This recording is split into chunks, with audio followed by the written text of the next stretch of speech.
एक बार गौतम बुद्ध एक शहर में प्रवास कर रहे थे। उनके साथ कुछ शिष्य भी थे।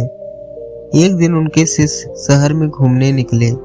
वे शहर में घूम ही रहे थे कि तभी शहर के कुछ लोगों ने उन्हें अपशब्द कहे।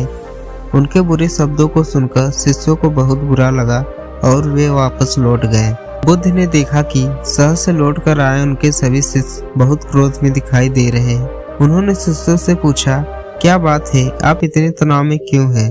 तभी एक शिष्य क्रोध में बोला, हमें यहाँ से तुरंत चलना चाहिए। जब हम बाहर शहर में घूमने गए थे तो यहाँ के लोगों ने बिना वजह हमें बहुत बुरा भला कहा। जिस जगह हमारा सम्मान नहीं हो वहाँ हमें नहीं रहना चाहिए। बुद्ध ने कहा, क्या किसी और जगह तुम अच्छे व्यवहार की अपेक्षा रखते हो?